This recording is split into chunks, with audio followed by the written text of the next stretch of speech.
I figured I would post on YouTube an update on my crab family.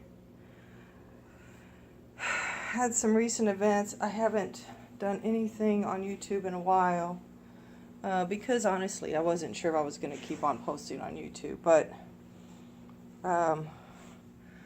I really feel like there's a lack of videos on YouTube about hermit crabs, and we really need to be educated on these wonderful creatures.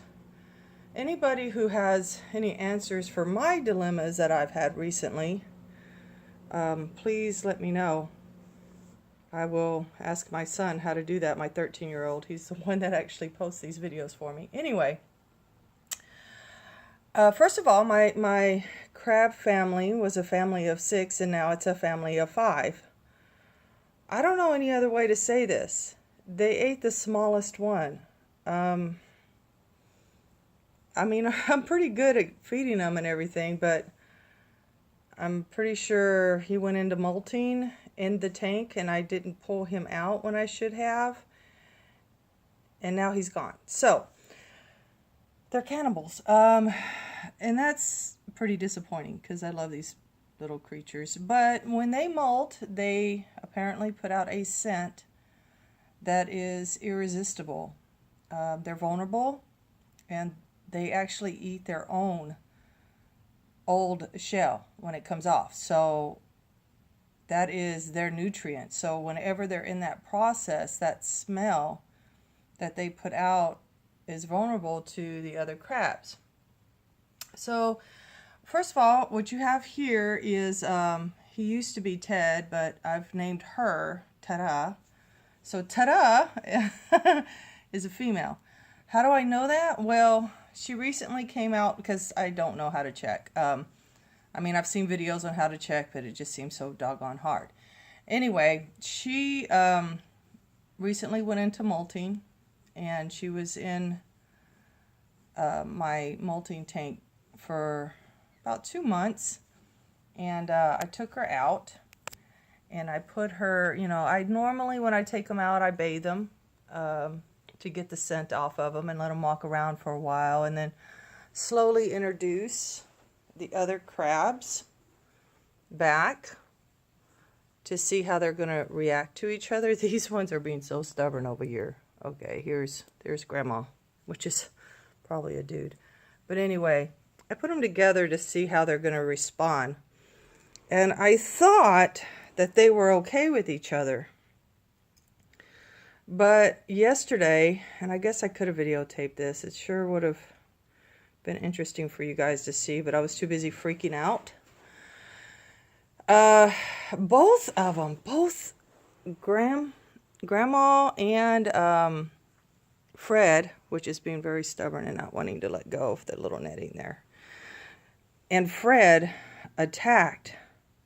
I mean, I took my eyes off of them for a minute, and they attacked. They were already back in the tank, and they attacked Ta-da, and she completely got out of her shell. Now, it didn't seem like they were interested in her. It seemed like they were interested in the shell.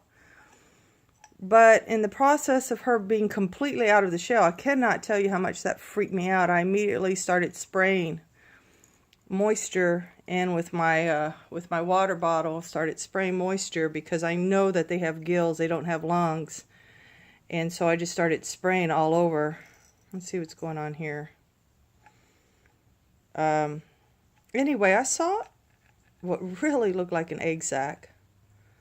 And I literally, guys, I don't know if I recommend this or not, but I was freaking out. I put her back in her shell. I grabbed her by the front, and I gently coasted the back part of her, the tail part, back into her shell.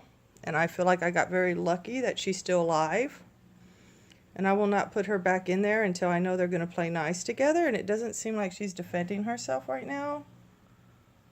I don't know if they're trying to get to that egg sac, but I don't think so. Because after she got out, they didn't follow her.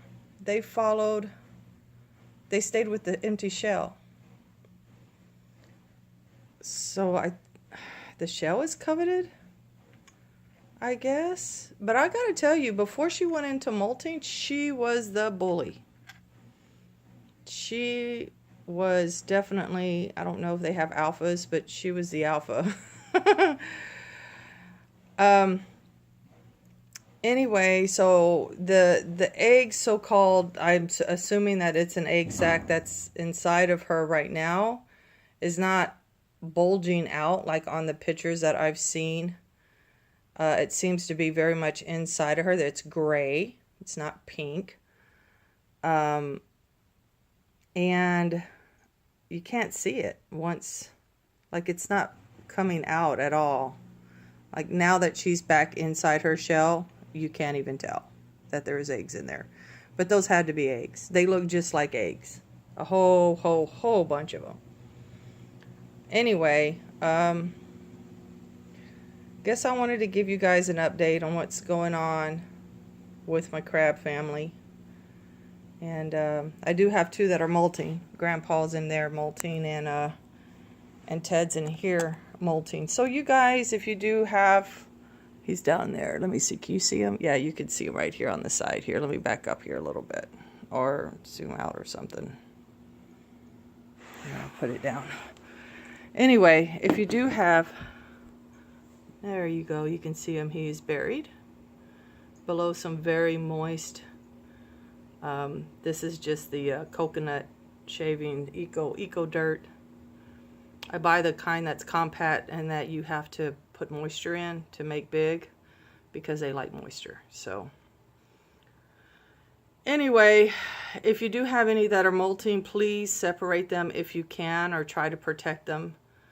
I've seen videos where people cut a plastic bottle and put it around them. They're not going to come up for a long time, so you don't have to worry about feeding them. Just keep it moist in there.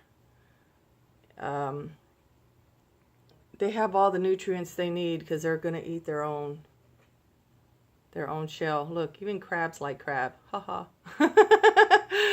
Anywho, so I recently read that they could live up to 20 to 30 years if they're well taken care of. So I'm so disappointed that they ate Shelly. I just can't get over it.